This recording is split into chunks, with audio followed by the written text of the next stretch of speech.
Hey guys, welcome back to another episode of High-End Client Acquisition Podcast.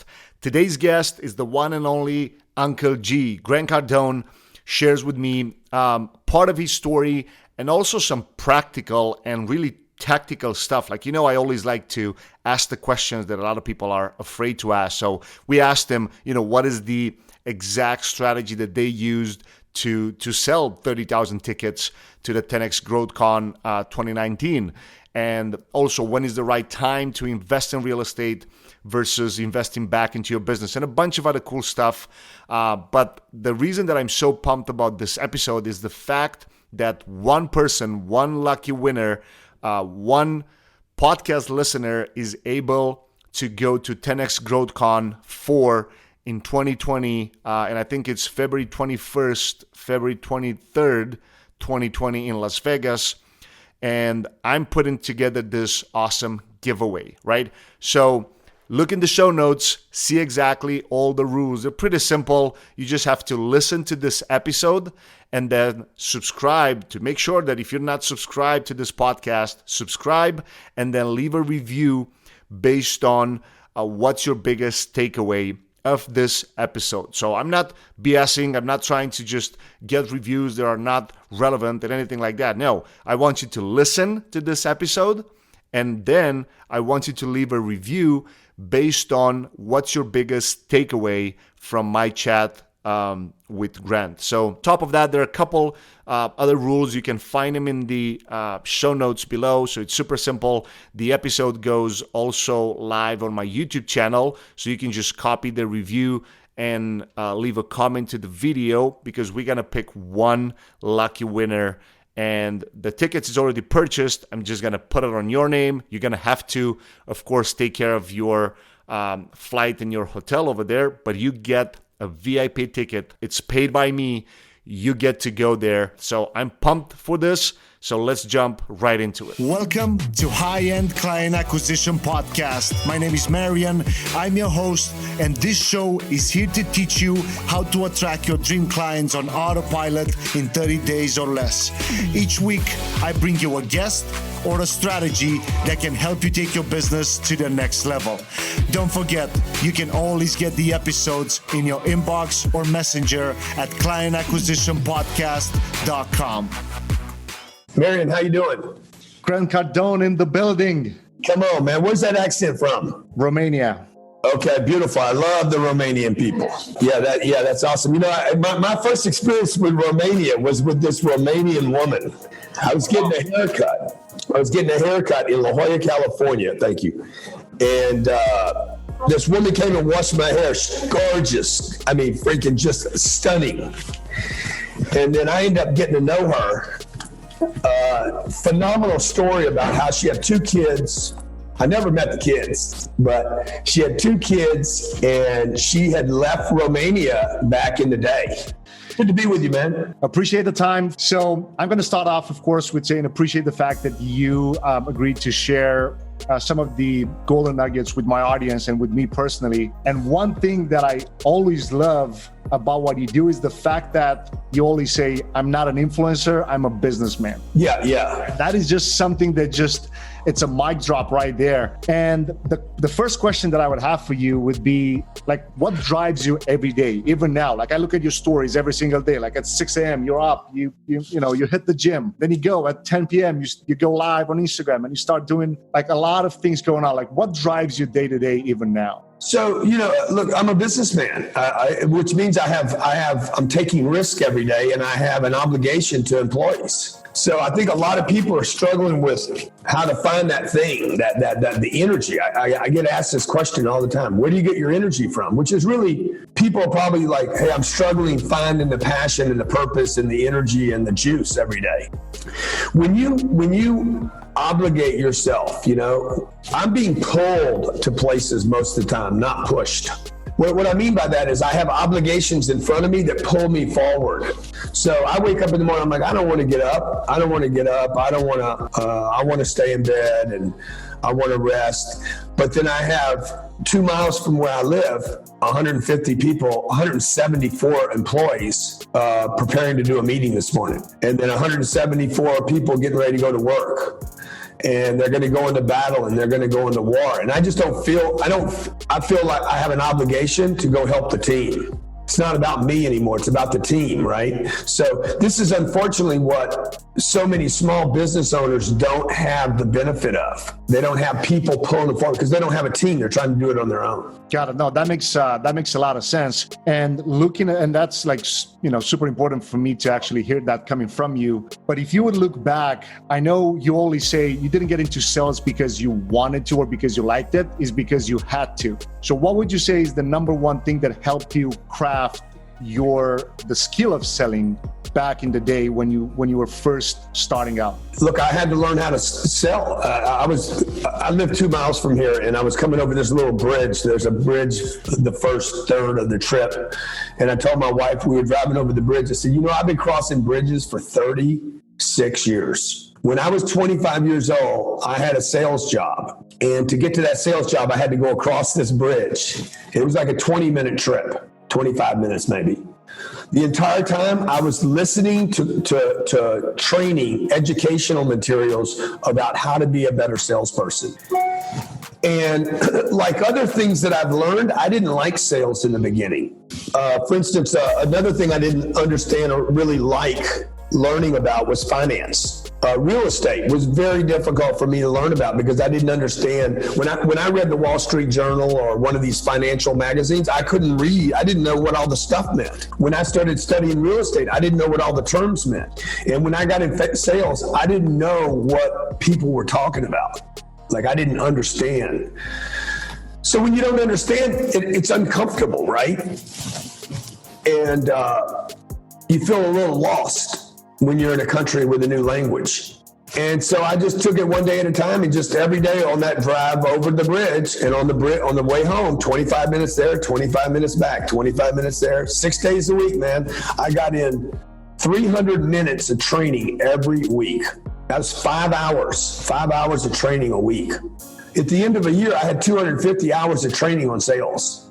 Oh, wow. So at the end of a year, I had gone from hating the job to being in the top 1% because I was educating. If you educate yourself every day on a topic and don't finish, like at school, you go to math class and then you finish. I was never finishing. I was like repeating the data a second time, a third time, a fourth time. I couldn't afford a new program. So, and by the way, when it started working, I didn't go listen to another program because I just wanted to understand that one even better. So when you put in 250 hours a year educating yourself a little bit every day, one day you become good at what you do. There's no other way. Look, if you go into the gym every day and work your biceps, I don't care what your body looks like today, you're going to build biceps. It doesn't matter the structure of your body. If I prepare for a marathon and I don't quit, I will run one sooner or later. If I educate myself on money every day, sooner or later I will understand it. And this is the thing that people don't do. This is if your business depends on sales, if your household, if your life depends on revenue, sales, income, you got to learn how to talk to people. And that's what I was doing when I was 25 years old. No, that's powerful. And I mean, like you just said it, there's no other way to do that. I mean, once you put in the work all day long, there's no other result. So I know you've built your empire, or at least primarily at the beginning, through cold calling. And I know you say you're not an influencer, but you do have a lot of influence, especially online now on YouTube and on Instagram. If you would be to start off again, how much do you think cold calling versus the world that we live in today with the internet and access to all these platforms, what would be the number one tactic that you would use to kind of get what you want to get even faster, or like just to 10x it from the get-go? Well, it would be easier today. But, to be honest, I was dependent upon cold calling just because I was cheap. And I was scared. I was so scared when I was 31 years old. I was starting to make a little bit of money. I was so scared I didn't know how to use the money. I was thinking so small that if I made $10,000, I tried to save all $10,000. Once I had my living kind of handled, like I never spent money. Like I didn't buy fancy watches. I got this great watch on right now. I wasn't buying any of that kind of stuff, but I also wasn't spending any money on advertising. So 30 years ago, before the possibility of being a social media influencer existed, I could have bought money, billboards, TV, radio, newspaper ads, all that stuff I could have bought. I didn't because I was too cheap. So fast forward to today. Now you got so many options, and so much of it is free, that this is where the confusing part comes in though, right? People are now think they have likes and comments. Likes and comments are not a business, okay? Like, don't even brag about your following if it doesn't monetize. And I don't want to hear about this like, oh, we're going to monetize in 15 years. I got a long, I'm in it for the long haul. Yeah, that's good. Uber's in it for the long haul too. They're going to spend $1 billion this year. Google's in it for the long haul. They're going to make, probably 25 billion. So there's two companies. One's going to bleed money this year, and one's going to make a bunch of money. The smart entrepreneur, business owner will figure out how to be an influencer, but most importantly, how to be a business person that's profitable. It's easy to lose money. It's easier just to get likes and comments and not make any money. So the guy that's like, I don't have anything to sell. I'm not selling anything. I'm not making money here. Yeah, don't brag about that. That shouldn't be a badge of honor. That is indication that you have not figured out how to turn likes and comments into money. And then the other argument is going to be, well, I'm just being charitable. I just want to help the world. No, hey man, nobody can help the world if they don't have the funding to do it. So you come from a part of the world where money becomes very important when things go bad. True. In America, we haven't had any external threats to really experience that. And so we tend to forget that property can be taken. We're a little diluted over here. Everything's great because we're Americans. And so a lot of this advice comes from Americans that are like, Yahoo, let's just get some likes and comments. Okay, Kim Kardashian gets likes, comments, and all the money. So she figured out how to monetize the moment and the influence. And she is a true business person. It's so important, the fact that you mentioned that, because a lot of people that will watch this, of course, they're familiar with you, but they're also familiar with like the things that they're able to do on Instagram and all the rest. So this brings me actually to your 10X Growth Con. Like this year, you just put together the biggest business conference in world, and you were able to fit in, a stadium worth of people. What do you think was the number one? And I always like to kind of pull, tactics and strategies that actually work, that can be replicatable. What do you think was the number one thing that helped you guys? Was it the fact that, was it your email list? Was it retargeting? Was it mainly, cold calling? People that have bought books? Everything. It's having the team all on the same page to get to make sure all activities lead to this one thing. Like I'm getting ready to stop all I'm going to stop all our advertising for the 10X Growth Conference. You're going to stop it? I'm going to stop all my advertising, and I'm only going to target people that have been to our conference. Got it. So retargeting people that have already bought 10X Growth Conference. Emails, retargeting, phone calls, DMs. I'm only going to target. I'm going to use organic social media to communicate to those people. I'm going to spend ad dollars to get new audience to be introduced to me, but I'm going to use energy and effort, creative energy and effort on my email list, my organics, my DMs, smart marketing back to target groups via email and text to sell out my stadium. Because look, Facebook cost me 4 times more this year than it did last year to find a customer. I'm like, I'm just not going to do it. It's just not worth it. Okay. That means, because think about what I got to do. I got to convince somebody who I am, what 10X is. I got to explain all this bullshit. I don't want to explain it all. Okay. I don't want to go through that process. I want to advertise something and get a transaction done. So the problem with an ad for like a conference is I have to get somebody to know who I am. Then they're going to go Google search me. Then half of them are going to decide they don't like me. So that didn't work. And then the other half is, okay, explain to me what 10X is. Okay, explain to me when it is. Okay, explain to me what I get. Okay, explain to me what and by the way, we're getting ready to be in Christmas. So it's like, none of this is going to happen. So the cycle is 5 months from an event that I will sell out in the next 60 days. People are giving me money today for something that happens in the future 5 months from now. So to pull that off it's crazy. It takes crazy, genius, creative marketing, not necessarily advertising.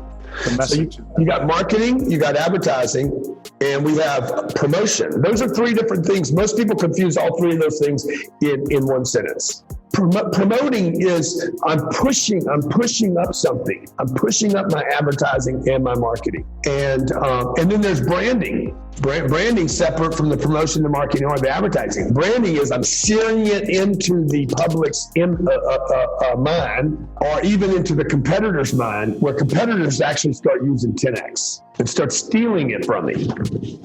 Yeah, and then the whole brand explodes because of that, because it's all the compounding effect of it. Awesome. So you just mentioned like all these things, right? Like all the pieces kind of get glued together. But if we would look at this behind the scenes, like your 10X event, the business bootcamp, the e-commerce, the speaking, certifications, your real estate investments, like how do you keep them all together? I know you mentioned, the team is the most important thing, but if we would look like past the team, like what's the thing that actually glues all of these things together for all of them to be profitable, and then at the same time to kind of be connected, like all together? Well, because what we do is we create products and services that are connected. I'm not selling water and then suddenly selling. I get the point. Yeah, like services. Everything's kind of connected with us. So when I tell somebody, hey, by the way, when you get my 10X Growth Conference, I'm going to give you access to Cardone University. I'm advertising 2 products. Now, this goes to a more complicated and even simple strategy whereby people need more inventory. You got to have inventory that's connected. When you were a kid, they said, hey, the leg is connected to the ankle to the foot bone connected to the knee bone, whatever, right?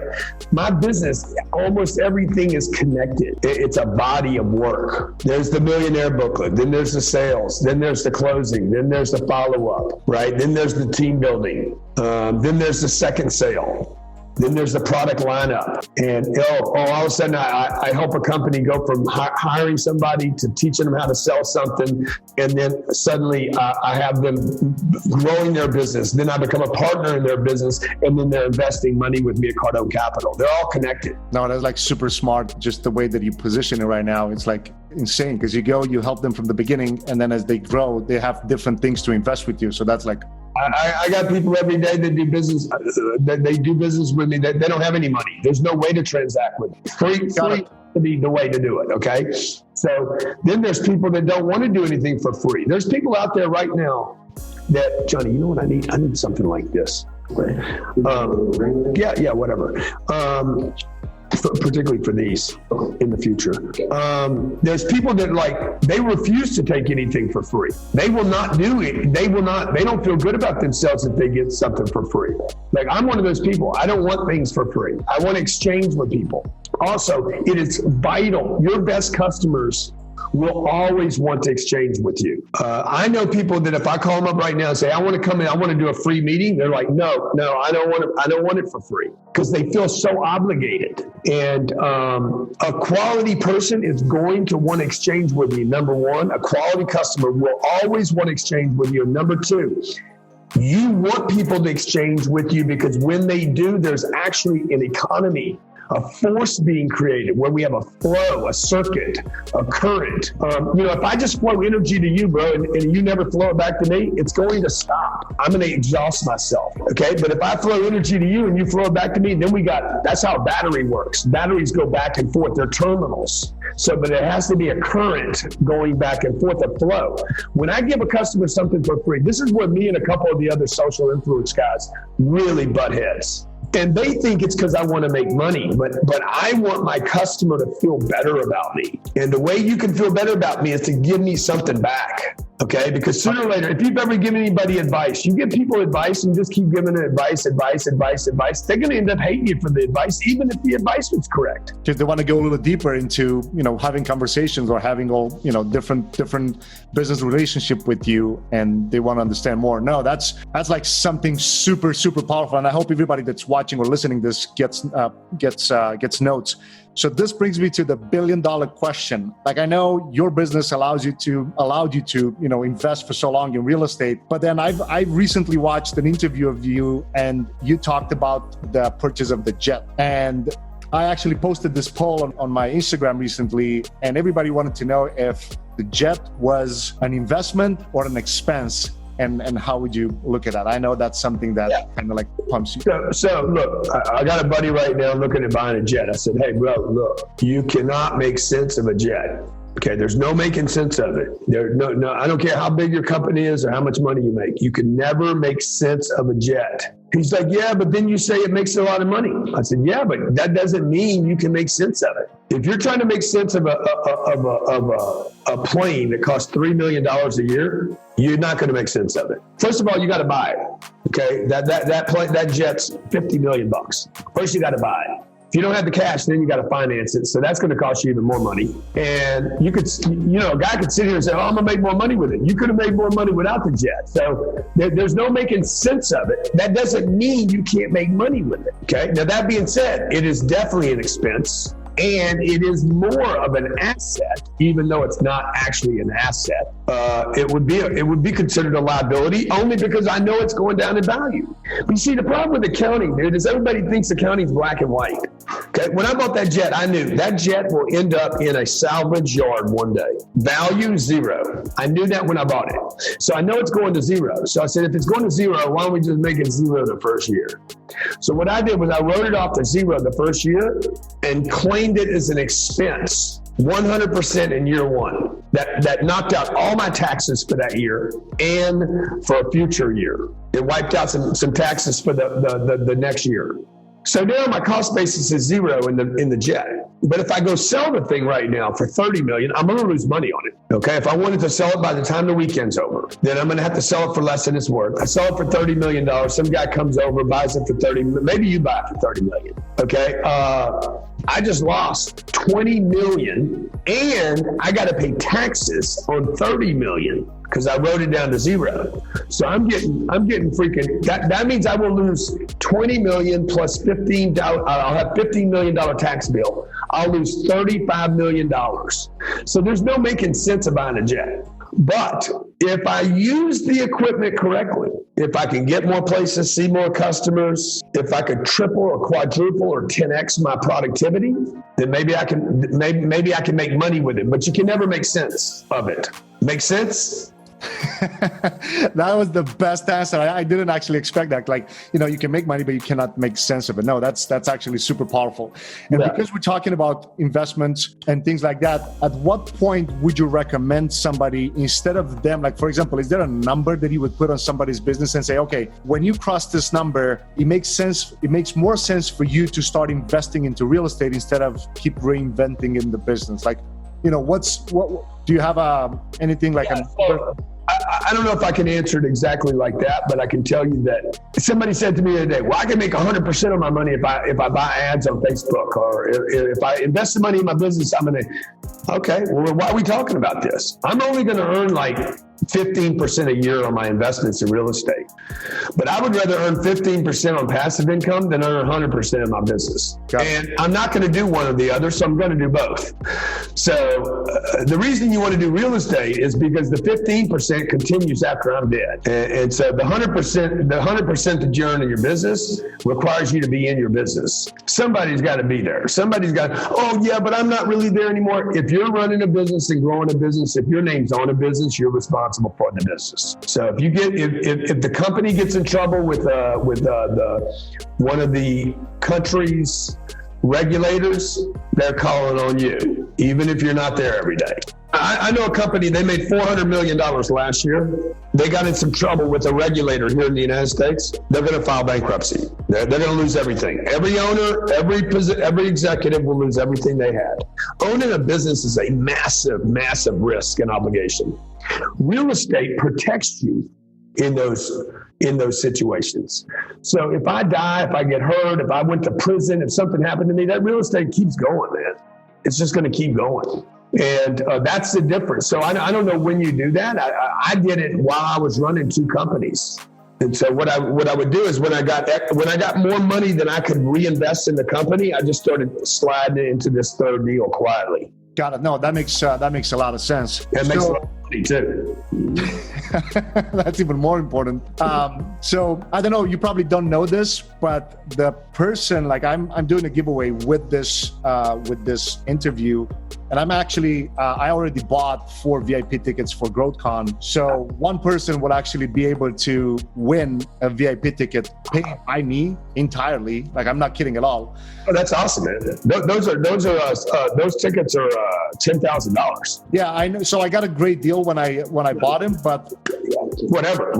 I'm not kidding. There's only 200 of those tickets on the planet. So everybody that's watching knows. I think there's 200 left on the entire planet. Yeah. So what do you think? What's your? I guess let's give people almost like an incentive to, like, the best comment of this video will be able to win. Like, we'll do a giveaway. So the person that gets the best. What was the best takeaway you had from what's the best takeaway? What's the thing that you heard? You're like, okay, that's smart, but how are you going to use it? You're not going to go buy a jet today. Nobody watching's got the money to buy a jet today. If you do, I'll give you the VIP ticket.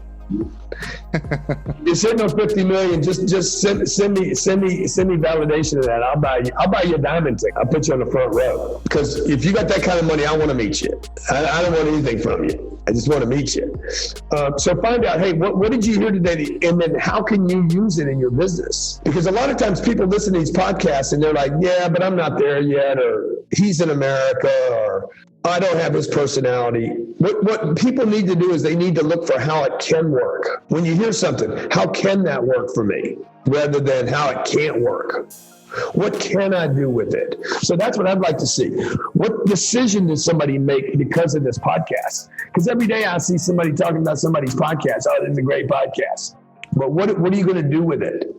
Like when I read a book, before I read a book, man, I'm trying to decide. Somebody sent me this book. It's on a piece of real estate right now. Before I open this book, 2 things. What can I learn from it, and how can I buy this? What am I going to take away? What am I going to learn from this? From a promotional standpoint, maybe. Yep. Okay, I'm going to find one thing that's good promotion, or promotion I don't want to use because I looked at this book. And the second thing is, how can I buy this piece of asset? How can I buy this asset? Third is, once I read the financial statement, what do I need to know? What did I learn about a piece of real estate? That's what this is. It's a real estate brochure on a $140 million real estate project. So what can I learn about the financial statement that I didn't know? I'm not just reading data all day long. Got it. No, that's perfect. So everybody that's watching or listening to this, make sure to comment and let us know what's the biggest takeaway. And the best answer will get a full VIP ticket to 10X GrowthCon paid by me. So it's nothing like, no gimmicks or anything like that. It's actually paid already. So I got the receipt. It's all set. One thing that I always want to do with all my guests is, can we leave people with one short-term task for them to implement and then a long-term? Like long-term, you already shared with us, making sure that once you decide, okay, I also want to invest in real estate. So I guess it's pretty obvious. But if there's one thing that people can actually start implementing today after they listen. So today, this is what I would challenge everybody to do today. Go out and make some money today. Go out and make $5, $10, $15, $20, $100, $500. Make a decision how much you're going to go get today. You don't need to make the money. You just need to go get it. Come up with a strategy to go get some money today. This is the thing that people are not confronting. So 2 things. Short term, today. Just today, 24 hours, one day, till the sun goes down. Go get some money that you didn't have that's not yours. You could sell clothes. You could sell some old shoes you got. You could go beg for the money. You could wash somebody's windows. You could make a sales call that you've been putting off. It doesn't matter to me how you do it. Just go get it. You could get the money from your mother, for what I care. Okay. Number 2 thing. What are we? November right now? November. I don't know when you're going to play this, but you got 60 days. Set a certain amount of money that you want to have saved by the end of this year. Extra money that you didn't have saved last year that you can put away, that you can go get some money from somebody else and you can sock that money away. I've done this with so many people where I'm like, hey, what's the most amount of money you ever saved in your whole life? One guy, Brent Abdullah told me he had never saved more than $5,000. Okay. That year I had him save $65,000. He had his whole life. He was 35 years old. His entire life, he had never saved more than $5,000. In 11 months, he saved almost 11 times that. No, 12 times, 12 and a half times that. Just because he had the intention and a target and somebody to hold him accountable. That's powerful. No, and again, thank you for making sure that people get a specific thing to do after this episode, because that's so important to me. And of course, people can actually benefit from it. And again, appreciate your time for spending it today right here with me, with my audience. Great to see you in Vegas, baby. 10X. 10X everything, man. Appreciate it again. Hey, great job, man. Great job. Okay. You do a great job. Hey, podcast listeners, I want you to know that I really appreciate your attention and I don't take it lightly. That's why each month we pick a lucky winner and we give away books, mentorship, software, courses, iPads, and other cool stuff. The way to enter is go to clientacquisitionpodcast.com and sign up. You'll get all the details there. Talk to you guys soon. Take care.